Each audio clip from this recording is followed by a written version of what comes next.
Good morning, everybody, and thank you for joining us for today's Total Attorneys Power Chat. We're delighted to have Dana Fortier joining us as our guest speaker. And before we get started, just a couple of quick housekeeping notes for everybody.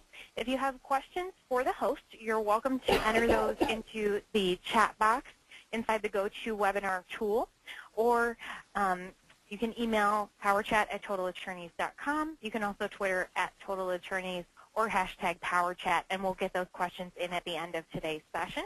If you have technical issues during the session, you can email powerchathelp@totalattorneys.com, and someone on our side will be here to assist you. And Dana, thank you so much for joining us. You really are a great example of how working from home can be the primary source of income and your main business. Tell us a little bit about yourself and your journey to where you are today and why you've made the choice to work from home. Well, thank you, Chelsea, for asking me to come and do this. I started my virtual assistant business back in 2007 after working for law firms for about 17 years.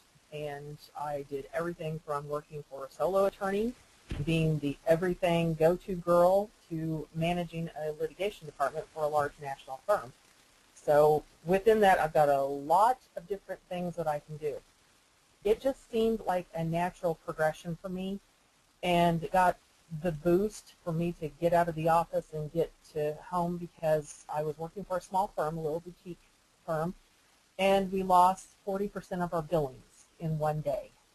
The client decided to go with a different firm to handle everything, so they didn't need all the staff, and since I was the last one hired, I was the first one to be laid off. So that gave me the kick in the pants I needed to start my own business, and I honestly have not looked back since. I love what I do every day. Today I get up and I thank God that I don't have to fight the snow and the slush out there and go drive somewhere. I'm in my slippers and sweats, and I get to go wrap Christmas presents after this phone call. Oh, that's an excellent way to balance your time, and I have to say, after our last few days here in Chicago, I envy the not having to trudge through the ice and snow to get to the office. Working from home is the topic of the day, but I think it's larger than that. It's what if you're considering a job where you may be working from home or going out on your own, or having an open conversation with your employer about your work from home options. And when we talk about working from home, particularly for you or your colleagues, why make that decision? What does working from home do for you, and how do you make that work? I think a lot of the decision comes from they see that there's a greater opportunity for themselves out there. And honestly, for me, I can work with who I want to work with. I can do the work that I love to do. While I don't particularly always do legal work, every client that I have has me do some kind of legal work. I don't specifically work for attorneys doing legal work all the time. One of my larger clients is a music production company. It started out, I was just going to handle the social media for them. I have since transitioned into managing the contract negotiations and vendor negotiations for them. And I also get to work on negotiating a new venue for a showcase to be happening in March next year for 5 of the bands. And my client said, you know, I don't have time to do this. I know you can do it, so just handle it. And because of my background in legal, I can do that. So I think that's a lot of the reason why people are choosing to work at home. It's an option that's becoming readily available. Employers, even the traditional brick and mortar ones, are looking at, you know, reducing their footprint and taking less office space and allowing their employees the freedom to do different things with how they get their work done. Absolutely. And some key elements that we're going to cover during today's session, you'll see listed on the slide in front of you, are making working from home work for you, the scheduling, technology, work-life balance, and then we'll also get into working with work-from-home contractors, how to ask the right questions, what questions should you ask about technology, security, backup plans, and availability. And let's expand a little bit on those benefits some more. Freedom, cost benefits, and work-life balance that you mentioned. After today's Power Chat, you'll be wrapping Christmas presents. But really, what are the specific freedoms and cost benefits that you can see by establishing this work-from-home element of your professional career? Right. Well, like I said, the freedom to balance your day, how you need to do it and how you can get things done. My day is such a hodgepodge today. I've gotten up, I've done a lot of cleaning up of client stuff for the end of the year because they're all wrapping things up. Half of my clients are going out of town tomorrow, and I'm so very jealous. Two of them actually are going to the Atlantis resort. Oh, well, it's the perfect time of year to do that. I told both of them, I think your VA needs to go with you. Who's going to help get all the work done while they're gone? So yeah, both of them are going to be down there, and they both know about each other but don't know each other, so I emailed both and I said, hey, I'm introducing the two of you just in case you run into each other at the pool. So Nice. And I think that's really cool. But cost benefits, the cost benefits to you as somebody that can work at home, it saves, first and foremost, saves wear and tear on your car or your transportation costs. You don't have to get out and spend the gas, and I don't know what it is in all parts of the country, but right now we just filled up our car this morning, $3.03 a gallon. That's ridiculous to me. So you don't have that. You don't have to pay the parking fees, possible speeding tickets to try to get to that office on time and fight the traffic. And then a less tangible one mostly is it doesn't take time away from your family when you're a work-at-home person. I'm able to get up in the morning and be with my kids, be fully there with my kids and eat breakfast with them and get them off to school and make sure they have everything so that I don't get the frantic phone calls and wonder how I'm going to get their science book to them or something. And being able to balance all of that together, you've got your personal stuff going on that you always will have going on, whether you work in an office or you work at home, and balancing your work life, it becomes an easier process for you after you get the hang of it, and it does take a little time to get the hang of it. I learn something new every day. I develop a new way of doing things every day. And I think that's an excellent point. It does take some getting used to, and there are incredible benefits both personally and professionally from working from home that you can take advantage of. But really, how do you make it work? I can personally say that the first few times that I worked from home, I got caught up in email and I was stuck in my inbox all day. Now, every single message was getting returned in record time, but did I get any of the projects done that I had specifically taken that day to work from home to accomplish? Probably not. So how do you, these are the four main points: organization, scheduling, technology, support. How do you really make it work and have everything working in concert to achieve your goals, keep your clients happy, and establish that work-life balance? Which would you like to start with first, Dana? We'll just start at the top with organization. I'm blessed, I guess, or cursed, whichever way you want to look at it, to be really, really organized. And my husband calls it OCD a little bit, and I guess it is, and that's okay. I can live with that. I am an extremely organized person. If something belongs in a certain place, I want it back in that certain place, and that's the way it's supposed to be. And I try to make my clients fit in my round hole sometimes, and I know that that doesn't work for them. Every single one of them have their own style, and the key is to figure out what your organizational style is and stick with it, and don't let anybody try to change it. My very first employer was a pile manager. She had 6 piles of papers on her desk at any given time, and she could tell you exactly what was in each one of those piles. She could call me from around the world and say, I need a letter from so-and-so, it's in this pile, and it was there. I tried to make her be organized my way, and it was a disaster. So figure out what your organizational style is and stick to it, and don't let anybody change it. There's ways to figure it out. There's coaches that will work with you for an hour or two at a time to develop your organizational style, and it's totally worth it to talk with them. They sometimes charge $150, $200 an hour, but to figure out how you can work efficiently, that would be totally worth it. For me, personally, I schedule everything in my calendar. If I'm writing on a project, I schedule a block of time in there. I schedule phone calls that I need to make. I don't schedule my bathroom breaks. Contrary to my husband's popular belief, I do not do that. I schedule lunch in my calendar because I don't want to be at the computer or the phone or anything during lunch. I take 30, 45 minutes to myself, step away, watch stupid television, and eat. And then you also have to have a support system of some kind. Your friends and family can be a great source of support. Your professional network can be a great source of support, and that includes Chamber of Commerce, networking groups, whatever. And that last one I call possums. Those are my 5 closest friends. They are the girls that know me the best.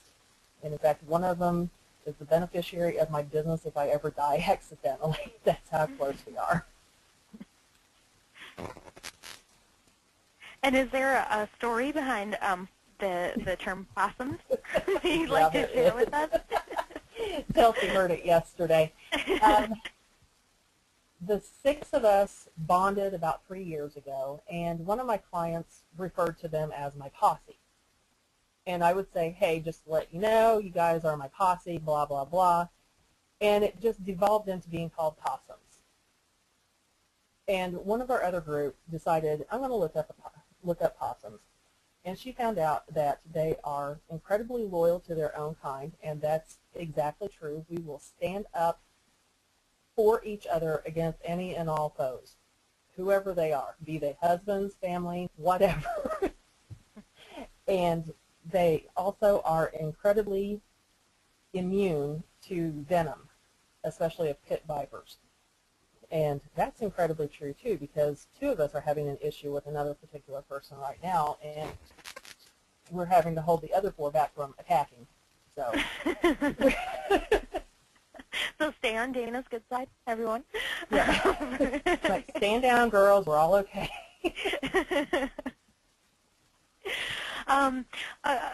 Support is such a huge piece, I think, of the working from home concept. Really, you have to have everyone on the same page, friends and family, your professional network, there to understand not just what that schedule looks like, but also understand that if we keep to a specific schedule, or if you help me stay organized and allow me the space that I may need to work from home, there is a benefit on the other end. I'll get to spend time with my friends. I'll get to spend more time with my family. And I completely agree also with the organization. Find out what works for you and move forward. For years, I was an entrepreneur in a previous life, and for years I really felt that I needed to return every single phone call immediately, and that was just one of my traits that and something that I was very proud of. I was always responsive. Didn't matter if it was 11 o'clock at night on Friday or 7 a.m. on a Saturday. I would answer that call, and I would take care of what you needed or get you an answer. Now, see, when you get your clients used to doing that, they're going to expect it from you, and you're going to get tired of doing it. I have this conversation with my clients all the time. Stop answering your emails after 6 p.m.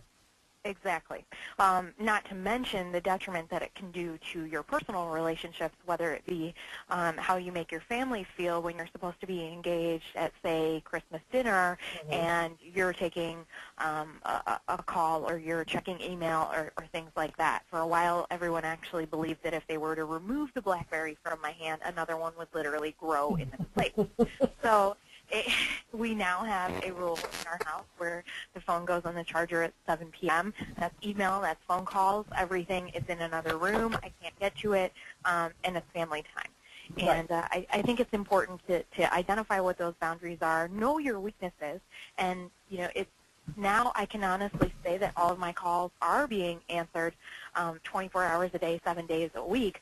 it's not being answered by me, I use a virtual receptionist service provided by Total Attorneys to always make sure that those calls are answered immediately. They're speaking to a live person, and I get an email with a copy of the message, and they have access to my calendar if they need to set an appointment. So if it's a client emergency, I can look at the email and easily see that's something that I need to return when I have time to do so. And if it's not, let's say it's a call from a vendor just to check in, see how things are going, I can return that when I'm back in the office. So it's a way for me to still have that feeling of connectivity and know that my clients or potential clients are always going to receive that strong first impression and that their calls are going to be answered right away without actually having to do so. So in the areas that you have gaps, I do encourage everybody to investigate services that might help you fill those gaps so that you can have dedicated time to spend on the work that you're supposed to be doing from home. And remember this too, the world is not going to fall apart if you don't return that phone call in 30 minutes. Exactly. It's really not. Your services will not need to be free if you do not return the call in 30 minutes. And it does establish with your clients that your time is valuable. They can't always just call and get a hold of you. So they need to understand that you have specific times that you'll work with them and that they should respect that. And it's not out of the norm for people to set these boundaries. And everybody that knows me even a little bit, one of the forums I belong to, I've been involved with for 4 years since I first started exploring virtual assistants. I've got two things I always say. One of them is establish your boundaries and honor them and keep them. And the other one doesn't apply. It applies to something else. I guess it can apply. My other common saying is no payee, no worky. I am a big proponent of making sure you're paid what you're worth, you're paid on time, and you don't compromise your values just to get the client. Absolutely. And it just comes back to setting expectations. You know, if you do some work for free here or there, or you don't necessarily force a payment when a payment is due, it gives them the expectation that they don't always have to pay on time, and that can develop patterns and trends that are more difficult to break than if you were to just set the expectation at the beginning of the relationship. Right. Absolutely. So security and safety is often a concern when talking about working remotely or working from home. And these are some tools that you've mentioned to me in the past that you use. Let's walk through these one by one. We might leave Dropbox for the end because I know you and I are both avid fans and lovers of Dropbox, so we'll take a little bit more time on that one. We're the chief fans of Dropbox, I think. Yes. I'm starting the official fan club next week. Okay. I'll be a charter member too. Okay, Carbonite. If nobody knows about Carbonite, there are two different services out there that will lock your computer down, lock its programs down, lock all your documents down. Anything that you have saved on your hard drive, they will copy it and keep it off-site so that if your computer blows up and you have to go get a brand spanking new one, you can get your stuff back from Carbonite, or from Mozy is the other one. Either one is fine. I've used both. Currently I'm using Carbonite. For the simple reason, they sent me a $10 off gift certificate or a $10 off coupon. So instead of $55 a year, I pay $45 a year. So they both work the same way. They both download your computer, all of its components, lock it down. If you have to restore, it will cost you a little bit more. I don't know what that is. I've never had to do that, thank God. But peace of mind knowing that everything is off-site and that I can get to it if I ever need to is worth a lot. Yes, and could you imagine losing everything that you had worked on over the last few years compared to paying, a nominal amount to have a restore done? It has happened to me. It happened to me when I first started. I thought, I don't need any firewall. That sounds like something I could easily do without, sure, until you're in a situation where you need those files and they're no longer readily available to you. And I literally asked for my first Carbonite subscription, or actually it was Mozy. I asked for my first Mozy subscription for a Christmas gift. There you go. And the peace of mind keeps paying you back all year long. Absolutely. I don't have to worry about it. I know at 9 o'clock at night it's going to start downloading everything. And that's also another way that I make sure that I get off the computer and connect with my family. I have my virus scanning and my um, carbonite set to start 7 p.m. and 9 p.m. so that I know using the computer is going to be kind of off limits at that time anyway. Yep, and it should be. Yeah, sugar One thing thing. Oh, go ahead. one thing that you mentioned on the call yesterday, I believe it was about carbonite, was that the initial setup time can take a little bit longer than usual? Yes, it can. Is that correct? The first time, when I started using carbon, well, when I first used Mosey, it literally took a day and a half for it to download everything that I had.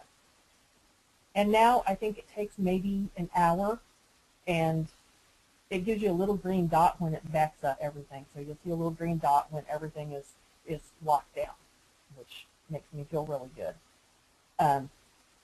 When you make changes to it, the little green dot turns yellow. So if you make a change to a document or you download a new update to a program, the little dot at the corner will turn yellow. And you'll know if you have a lot of little yellow dots, it's going to take a little bit longer for your stuff to happen. That's why I have it set to do at 9 o'clock at night, because I know getting kids in bed, getting ready for the next day, doing dishes, whatever, doing home stuff. So I don't need to be on the computer at that time. Okay. And SugarSync? SugarSync is basically working in the cloud. It will connect two computers together. I know a lot of attorneys will use this. I honestly have not used it in the past 6 months since my last client went a different route and stopped using it. But I really liked the way it worked because it would give real-time updates for the stuff. You wouldn't have to load it into something. It would real-time update it. However, if the other computer caught a virus, you caught a virus. If they deleted a document on the host computer, you lost it too. So that didn't work so well. And because I'm slightly OCD, I have an external hard drive. I back up all my documents about once a week. I lock it in a fire safe, put it in a closet so I don't have to think about it. Right now for virus scanning, I use Avast or AVG, whichever one of the two. I can't ever keep them straight. And I also am using Microsoft Essentials because I've heard a few people say it's really wonderful. Both of these programs are really good, and I have both running. I have one starting at 6:30 p.m., the other one starting at 7:30 p.m. Avast caught a virus that Microsoft Essentials missed, but in the same vein, Microsoft Essentials caught one that Avast missed. I personally think it's a good idea to have a couple of them going because you never know what's going to get missed. And I don't even want to talk about Norton. It lets everything through. It's not even secure, in my opinion. Having a secure internet connection is really, really, really vital. So check your SSL with your internet provider. Make sure that they've got it locked down really good. I just had an issue with mine. They lost their security for some reason. I don't know. And the reason I knew this is because I have Google Alerts set up, and a lot of stuff was coming up that shouldn't have been coming up. So that tipped me off. And last off the whole, Dropbox. We love Dropbox. Yes. We love Dropbox because you can put things in there and know it's secure, and if you need to share a document, you just send the link to them.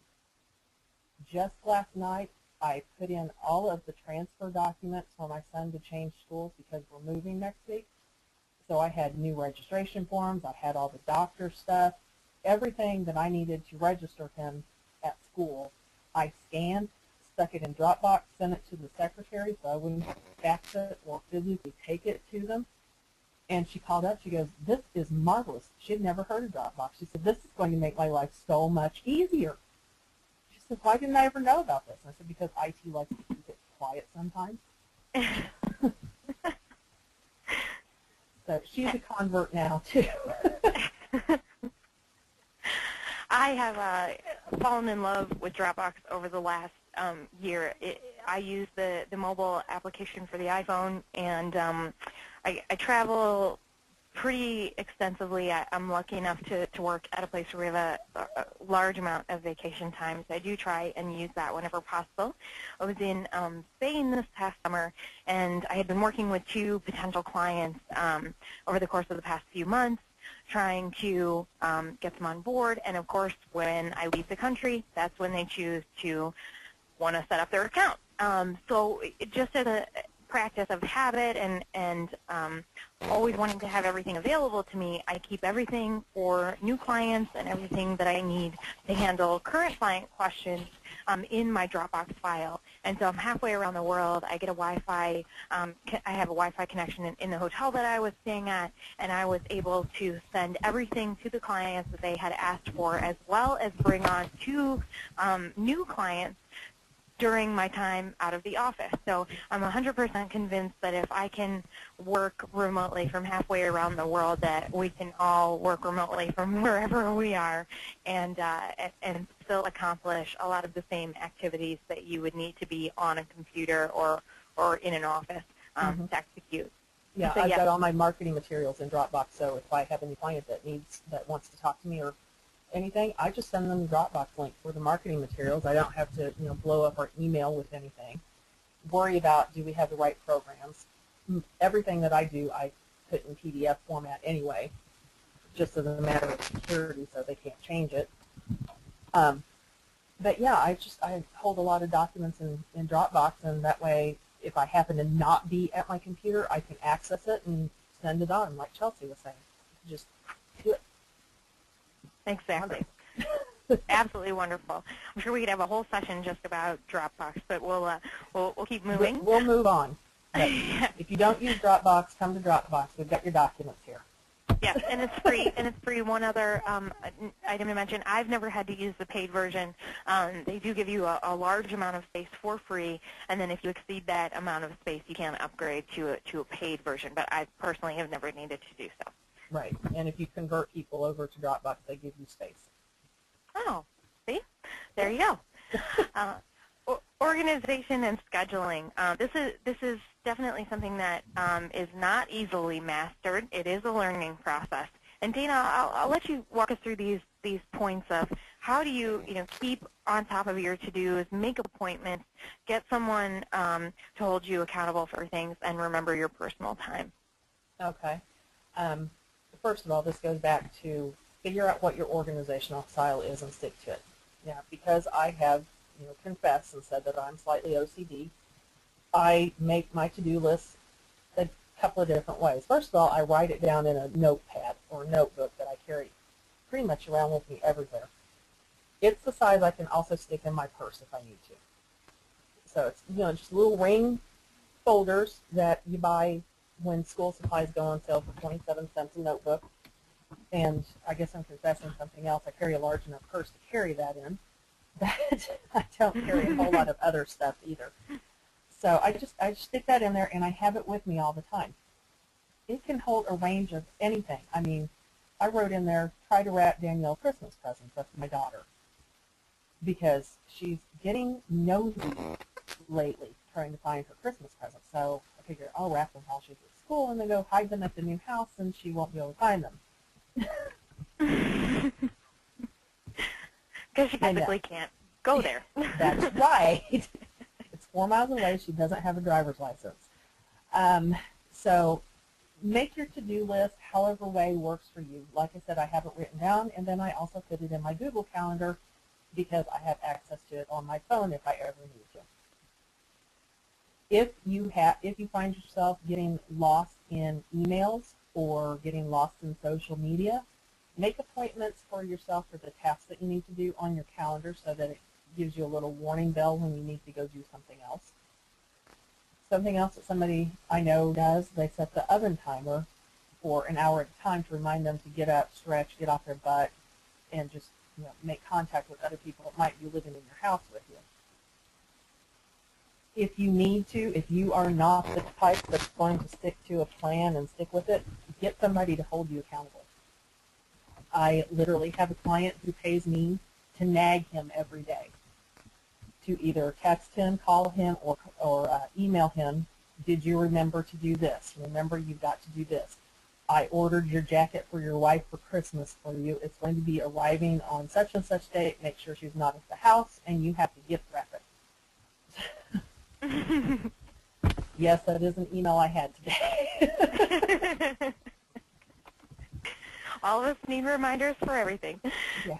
I used to work with an attorney. I would have to remind him, okay, you're going to court. You have to wear this and this. You cannot wear a tie that has red in it because the judge will sanction you for it or cut it off of you. And here's your file. So it's one of those things that I guess it just got ingrained in me at 19 when I started working for law firms. I have become a habitual caretaker, or a nag, whichever one you want to call me. And that's fine. I find myself doing it with my family, with my friends, everybody. I find myself doing it to strangers sometime at the store. It's just one of those things. But find somebody to hold you accountable for the things that you need to do. Accountability partners are really great. If you have plans for your business, get yourself an accountability partner. I've got one, and I've got a mastermind group, and I have a business coach. They all work in conjunction with me to make sure that I'm doing what I need to do on a daily basis or a weekly basis or whatever. My business coach has been invaluable in helping me build my business. My mastermind group has been really beneficial in helping me to develop those processes that my business coach and I worked on, and my accountability partner, make sure that I do it all, that I do what I say I'm going to do when I say I'm going to do it. And last, remember that you have a personal life. Remember that there are people that need and want your attention, be they friends, spouses, family, children, dogs, whatever. There are other living creatures that need you. So make sure to connect with them. Make sure if you have to schedule it. I literally have at 4:30 in the afternoon family time and dinner because I know time to start cooking dinner. And I know that's about the time my son, he gets home from school at 10 after 4, and he's going to be into the cabinet, climbing the pantry to get something to eat. So I know I'm not going to get anything done. So I just schedule 4:30, off the computer, start dealing with dinner and stuff. Remember to go get haircuts. Remember to get manicures and pedicures. If that's what you need to do, remember to go play golf or play dodgeball with your buddies. Schedule in your personal time if you need to. It's honestly going to keep you a little bit more grounded. It's going to keep you a lot more grounded, I should say. And remember this, all work and no play makes for cranky people. And nobody likes to work with cranky people. Cranky people are not fun. No, no. No, but the personal time is really, I think, a critical element of any career, whether you're working from home or in the office. And, you know, working from home can appear at the surface level like it would automatically provide you much, much more personal time. But I'm the first one to admit that you can easily segment yourself in your own home with your family at home at the same time, and completely isolate yourself and end up in an email box for a majority of the afternoon and not even interact with your family at all. And they'll be 10 feet away from you in the other room. And I think... Go ahead. I'm sorry. Oh, no, go ahead, Dana. A lot of the time, if you've started your own business or decided to go out on your own, you've done it because you want to give yourself more freedom. However, if you work in a larger office, you're used to having somebody that does a lot of the things for you that you're now going to have to take part in.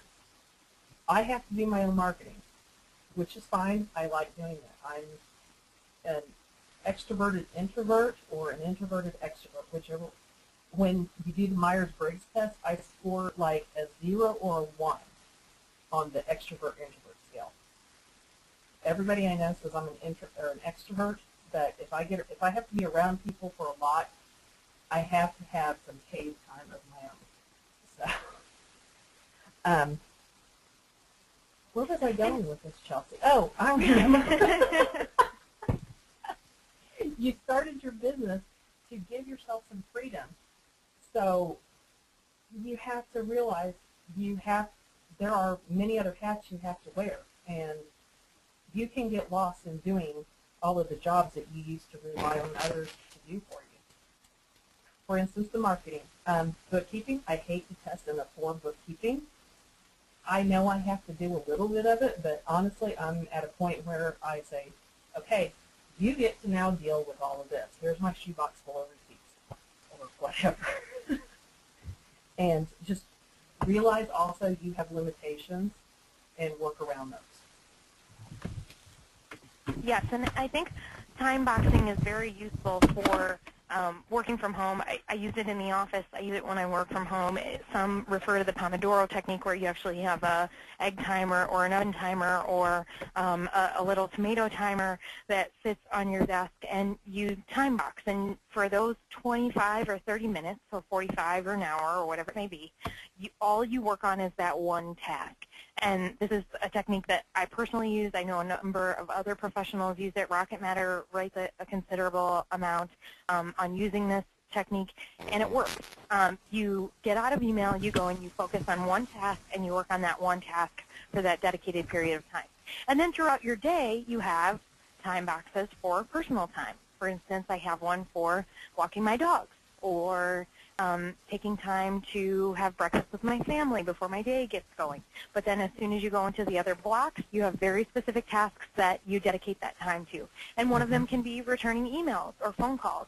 It's really what works for you, what works for the relationships with your clients, going back to what Dana had said earlier about figuring out what works for you and stick to it. Establish those systems, recognize where you may have weaknesses, and put an organizational schedule together. And this is your business. If you're running your own business, I'm talking to those entrepreneurs out there, if you have started your own business, there's no game manual. You can do it how you want to do it. You can write your own ticket. You can design this the way it works for you. Absolutely. And it is a work in progress. You know, life happens, things change. So our next slide talks about how to really achieve that balance, how to get to the point where it's smooth sailing, keeping the home life and the work life in sync. And a lot of that comes down to what we talked a little bit about earlier, of setting expectations, and more importantly, discipline to then follow those boundaries. But know that there are two different areas. Remember and respect that. Set clear boundaries. Once you draw the line, don't cross it, and stand up for yourself. Dana, I know you've got a lot to talk about here, so I'll hand it over. You pretty much hit all the big points. The biggest one, and I will say this over and over again, set your boundaries, keep them, and don't let anybody push your buttons. And I know I'm crossing metaphors here, but, you know, draw a line in the sand. Don't cross it, and don't allow anybody else to cross it. You have to have boundaries in your personal life, in your business life, in every aspect of your life. You have to have boundaries, and that's what's going to make working at home work, is knowing your boundaries, knowing your limitations, and sticking with them. Your friends and family, you love them, but they are the biggest boundary pushers you can come across. You may make some people mad initially, but when you explain to them, this is better for all of us that I'm doing it this way. It gets really hard to say that sometimes, because you think that they should read your mind and understand where you're coming from. They don't. They have their own stuff going on. They have their own boundaries that they've established, and you may have pushed theirs by either ignoring something or seeming to have ignored something, or just snapping at them if you're a little short-tempered, or just plain not being there sometimes. And that's where balancing things comes in. That's where the organization comes in. This is all symbiotic. It all will work together, and this is how you can make it work for you. And those boundaries can even be physical. I mean, me personally, I have to have a separate space in my home that is my work area, my home office. And my family knows, as much as I would love to be in the middle of my kitchen, you know, talking to them while I work, it's just not conducive to me actually getting what I need to get done, and giving my clients the dedicated time that they're paying me for.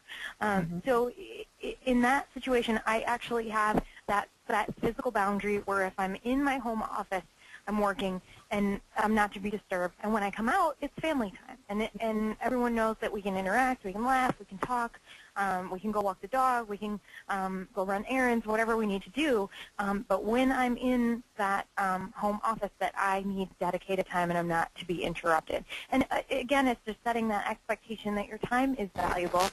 for your clients and your family. And then I think that, it just goes a little bit further, helping them, appreciate that when you are giving them dedicated time, it's truly dedicated. You're not on your phone. You're not juggling calls from clients. And you can really spend the time that you want to with them and have it be quality. Yeah, don't be the dad that sits in the movie theater with 4 kids on the iPhone the entire time answering texts. I saw that a few weeks ago, and I was sad for all those kids that were there because they were anywhere from 3 years old to 10 or 11, something like that, and he literally did not connect with them at all the entire time they were there. The older one took the younger one to the bathroom because he was too busy texting. Hmm. And that should have been, dedicated family time. Yeah, both me and my husband wanted to smack him upside the head and take his phone away from him. Well, it's probably good for you and the local authorities that you didn't. Probably so, yeah. And my husband was getting really vocal about, put your phone away. He says put the phone away. Okay. Well, it's not ours. No, it's not. And once you've drawn those lines, don't cross them. But I think one of the most important pieces, they're all equally important, but to stand up for yourself.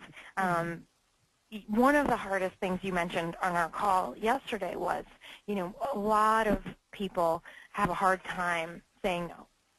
It's just not something that you want to do. It's not the type of feedback that you like to give to other people, but it is necessary. You don't want to seem like the person that always says no. So, and I can't speak for men. I'm not a man. I don't know how their brain works, really. I'm not even going to go there with that because that can be a whole other series of teleconferences. Women have a hard time saying no. I know this personally. I live in a neighborhood. Well, I actually live in a community where a lot of the moms are stay-at-home moms, and that's all they do. They stay at home and they do the PTO thing, or PTA thing. I don't like PTA. I'll be the first to admit it. I don't connect with those people. I love volunteering at my son's school or my daughter's school. I love it. I don't want to be involved with PTA. And God bless all of those that do. You make school so much fun and so much easier for everybody else. But that's not my bag of tricks, really. But, if there are moms in the neighborhood, they also think, oh, well, my kids can go over there and play. No, I'm working. I can't have your kids running through my house, making loud noises during the day. Just can't have that. And a lot of times when they see that you're home, friends and family will think, oh, I can just drop by. I can call at the drop of a hat. Standing up for yourself, setting your boundaries, and making sure that they know this is my work time. I hate to make you schedule, if you want to have lunch or something like that, but sometimes I'm just jam-packed from 8 a.m. until 5 p.m. And I can't just take off and go have lunch. Today is one of those days for me. I dearly love to go to Kim's Garden and have Chinese food today. Not in the books. So I'll just assess and go tomorrow. Yeah, our CEO will sometimes remind us that no, is not a dirty word. It's not. It's okay to set those boundaries, and it's okay to decline. And a lot of times, it ends up being more beneficial in the end because we can so easily overcommit ourselves to projects that we may not necessarily have the time for, and that ends up in a reduction in quality and a reduction in service for what we could be delivering if we were putting 100% of our effort into it. So don't be afraid to say no. Exactly. And, life happens, so you can put these boundaries in place and establish those lines, but what do you do when you're faced with that hard question when things come up that you don't expect? Kids get sick and they need to stay home, and you may have other commitments, vacations, things like that. So let's talk about a couple of those scenarios. Specifically, what happens if your kids are home? Okay. If the kids are home, if it's like we're coming up on the Christmas break or the winter break, what are we going to do for these 2 weeks while the kids are at home? I will be the first to admit DVD players, television, and Netflix are the greatest invention on the planet for keeping kids occupied. We bumped up our Netflix subscription to have 5 DVDs at home at the same time, and we're going to fully take advantage of that over the next couple of weeks. Have activities for them. I've also downloaded a few programs for them to play. We've got a spare laptop. We can just have them play games on the computer, and I've already told both of them we are going to set up a time. Danielle can have the computer for such and such time. Jack can have the computer for such and such time. And then it's going to take a rest because it needs a nap. Jack will believe that. Danielle doesn't. She looks at me like I've grown another head. She's 13. But they understand there will be, you'll have time, and then there will be time that you'll have to go do something else. Like they will have to work on putting their rooms together. Like I said, we're moving over the next couple of weeks. We're going to be doing a lot of dealing with that. My daughter is going to paint her own bedroom, from Pepto paint to something else. I don't know. We're going to go pick out the paint tomorrow. And they realize that they both have things to do. If you have a library in your area, take advantage of that. They always have things to do. It's a secure, safe environment for the kids. The library in our area is awesome. The entire first floor is kids stuff. They have a play area, they have reading nooks, and they have Wi-Fi all over the library. So it doesn't matter where you sit and you can work if you need to. You may not be able to take phone calls, but at least if you have something to write or something you can do on the computer that doesn't require you to be on the phone, you have internet access that way. And plus it's educational. Our library has a whole bunch of different things going on over the next couple of weeks for them, so we're taking advantage of a few of those different things. Have babysitters lined up. If you've got a teenage girl or teenage boy that's really wonderful, ask them for their friends' names, because there may be a time that they're not available, but their friends do. Their friends have some time available. So get a list. I've got 8. And I have personal favorites. Grandmas and grandpas are wonderful babysitters. I mean, you can't beat a grandma or grandpa for babysitting. If you don't have one close, older neighbors sometimes will love having kids over sometimes. Just, somebody else is spoiled. My next door neighbor currently loves my son. She's sad that we're moving, but I told her, you're welcome to come over anytime. It's, you're an extra grandma. Since my mom passed away 3 years ago, you're just an extra grandma for him. Limit your phone calls. Let your clients know, I have kids home today, I can't take the phone call, I can schedule a time to talk to you, and if you need to, go lock yourself in the bathroom or a closet and take your phone call for 15 or 20 minutes. The kids aren't going to do that much damage to the house that can't be repaired in 15 or 20 minutes for the most part, so live with it. I understand my house is not going to be perfect at all times while I have kids at home, and I'm okay with that. And communicating your availability realistically plays a big part in that. Whether it's with your clients or with your family, with your friends, whatever, just communicate what you can and cannot do realistically. If you know you've got kids home, don't schedule a 2-hour phone conversation where you need absolute peace and quiet. That's not going to happen. Those kids are going to choose that time to scream and swing from the chandeliers. Which can be repaired later, but probably not the safest activity, nor one that you would want to have going on in the background. But the communication, it really it speaks volumes to the next couple slides that we'll go through. Specifically, the unexpected downtime or vacations and time off. Communicate is one of the biggest portions of your responsibility when you are working from home. What does that schedule look like? Are you organized enough to the point where you can communicate specific days or blocks of time that you're going to be working on client activities, and that would be the most appropriate time for them to reach out to talk to you. Right. Unexpected downtime happens. It does. Let's say that you had planned on taking off at 3 o'clock in the afternoon, and now the doctor's office calls and the doctor decides to leave early, and now he needs to move your appointment to 1. How do you handle situations like that? Sorry about that. I muted myself. That's okay. Well, being able to work at home gives you a lot of freedom, being able to do that. So if I had a doctor call me and say, we can see you at 1 o'clock today instead of 3 o'clock, I'd leap at the chance because hitting doctor's appointments are really hard sometimes. However, I happen to have found a really great one, but we won't go there with that. Work in bursts of time that work for you, be it 25 minutes, 45 minutes. I happen to work good in blocks of an hour or so. I know after an hour my attention starts wandering and I want to go do something else. So I work in blocks of about an hour. Let your clients and let everybody know that, hey, I've got this going on. Just to let you know, returning phone calls may not happen today. I'll communicate gladly by email or by texting with you, whatever. If you absolutely need to call me or talk to me, understand I've got this going on. If you absolutely need to, this works a lot in virtual assistant industry, call in a substitute to help you out. If you have a team, if the VA has a team, the work can be moved around from person to person.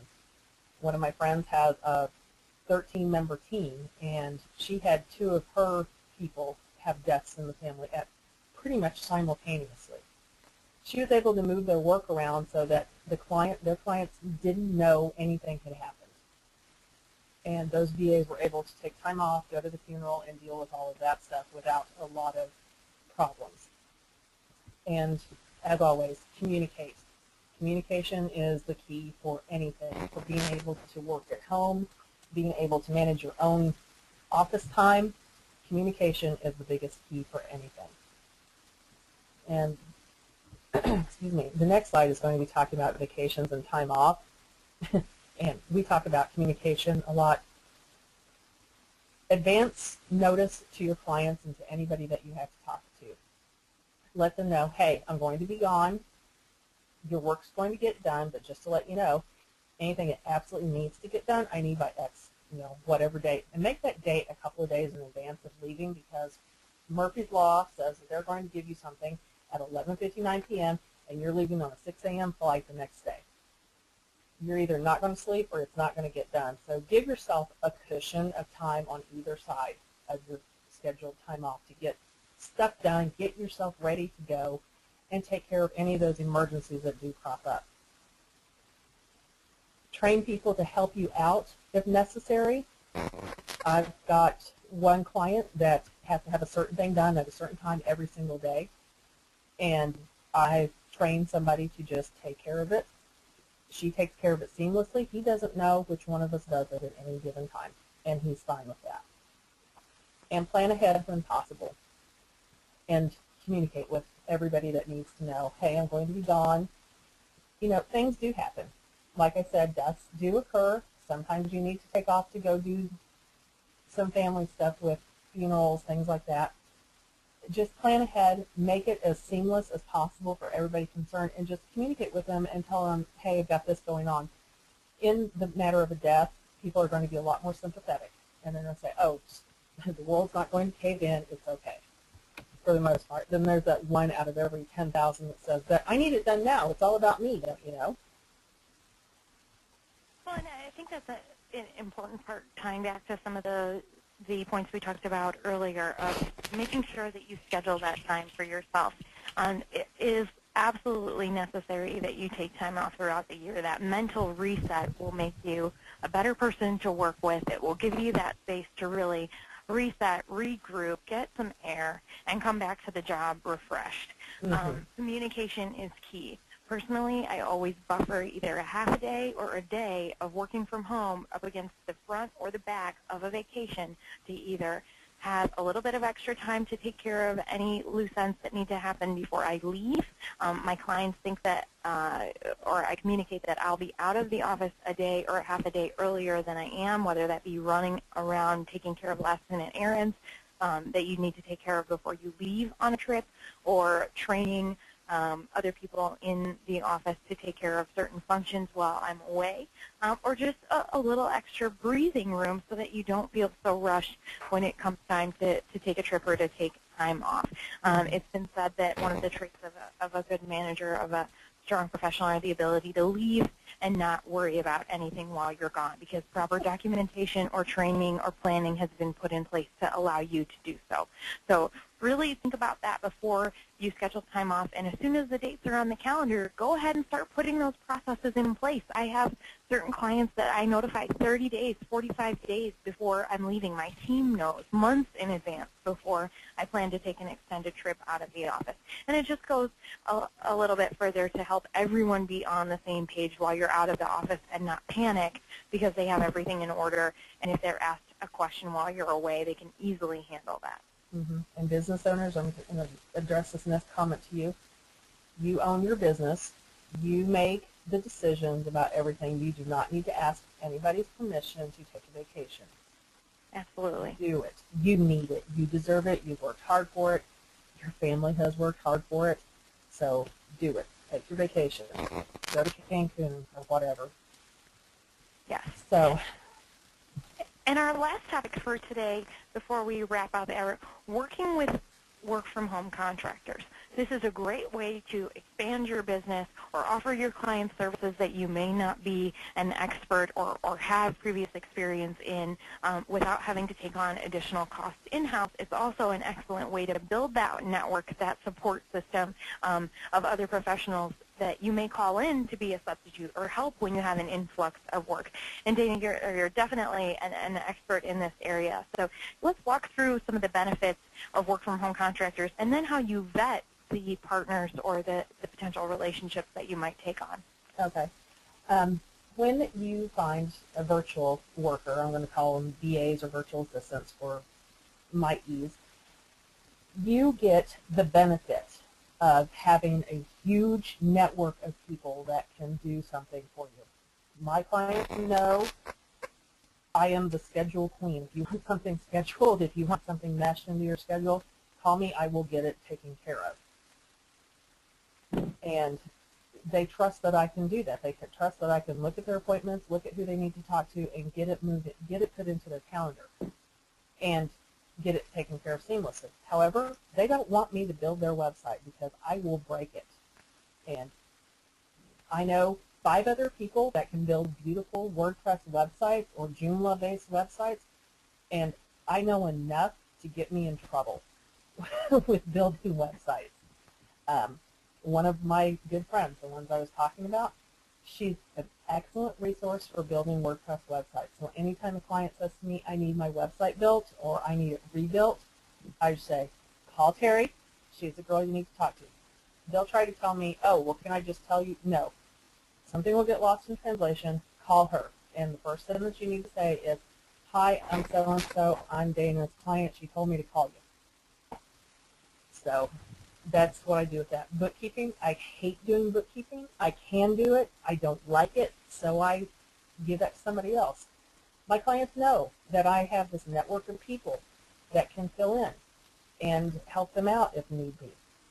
Like I said, I've trained somebody to handle a certain process for one of my clients currently. He knows about it. He doesn't know which one of us does it every day, and that's fine. You may pay a little bit more for a virtual assistant, and the reason is you pay for the time on task. So if you, for an attorney, for instance, an attorney has a brief that needs to be typed or needs to be refined a little bit. They send the brief over with the exhibits. So in my regard, I'll look at it, I'll read it through, and I'll place the exhibits where they need to go. Now, if I get sidetracked on something else for another client, I'm not continuing to charge the attorney client for the work because I'm not working on his stuff. I'm working on something else so that when I go back to do the brief, time starts ticking on that again. In an office environment, it may take a whole day to get something like that done, whereas I can do something like that in an hour, maybe 2, and that's all you get billed for is that time. You don't have to worry about the taxes and the insurance and the overhead, like making sure they have computer and a place to sit, copier, all that stuff. I have all of that myself. So that really works. If you don't need a full-time person, you just need a few hours a week, help with a certain project, virtual assistance works out really well. And you get a lot of experience with them. Excuse me. My expertise happens to lie in litigation support, and that's how my brain functions. In any walk of life, that's how my brain functions. I know the end result, and I can see the steps that need to get to it. And I think that comes from, that's pretty much all I've done since I was 19 years old is litigation. And I apply that process to every portion of my life. And there are a significant amount of questions that we should walk through, and everyone will receive a copy of this presentation after today's session, including these questions. What should you ask a contractor, or how do you handle their time off? What systems are they using, and are they secured? Dana, do you want to walk through these questions? Which ones really jump out, and should you go through all of them as you're vetting the partners that you want to work with? You really should run through all of them, because working with somebody virtually takes a lot of trust.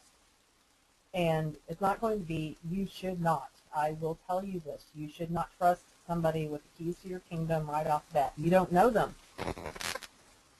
I personally will not take off with the keys to your kingdom, and I will stand up and fight anybody that tries to take the keys to your kingdom. That's just the way I am. But you do need to question anybody that you're going to be working with virtually, because chances are you're never going to see that person face to face. You might not. Who knows? Like I said, I've got 2 clients that are flying to Atlantis. I've never met either one of them, but those 2 are probably going to hook up and have a drink, which that's great. I love the fact that I can connect 2 people that never would have connected otherwise. And I can see that there's a potential for business development or business relationship down the line for both of them. I haven't told either one of them. I'm just going to let them figure it out. But some of the more important questions you should ask them is ask them how they handle their time off, how they handle their vacation, how do they handle their security, and how do they handle backing up. If they have people working with them, if they have a team, ask them the same questions. How do they handle time off with them? How do they handle their systems? Are they going to make sure that their stuff is kept safe and secure? Working hours is another big one. If you're on the East or the West Coast and you're, how did I have this figured out? If you're on the East Coast and your VA is on the West Coast, and that VA only says, I only work 8 to noon, that's only going to give you an hour of time together in a day. And that's probably not enough to get any kind of great relationship done. It does work out sometimes. I had a client in San Francisco. I would go in and clean out their emails every morning when I got up, so that when they got in, they knew, okay, my emails are clean, I've got a task list, I can go on with my day.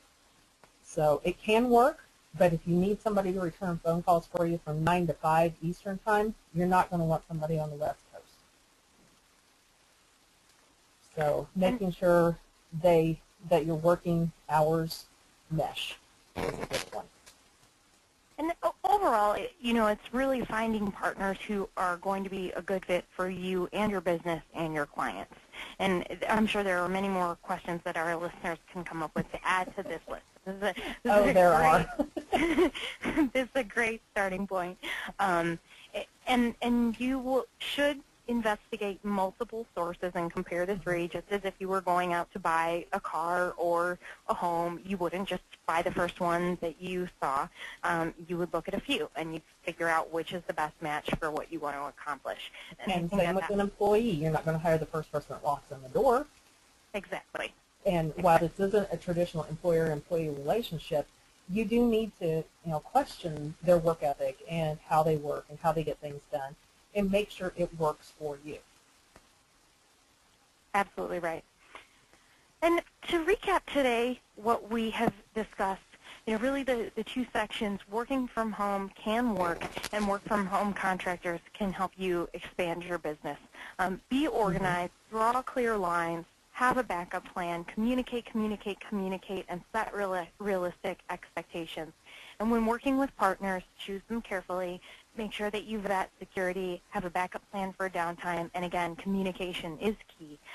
Dana, this has been really excellent for you to share all of your insights with us and our listeners today. Thank you so much for joining us. We wish everybody the warmest of holidays, and we hope to speak with you again soon.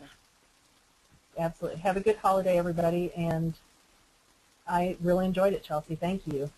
Oh, thank you so much for your time. Thank you to everybody listening, and we look forward to speaking to you again on the next Total Attorneys Power Chat. Bye-bye. Bye, everyone.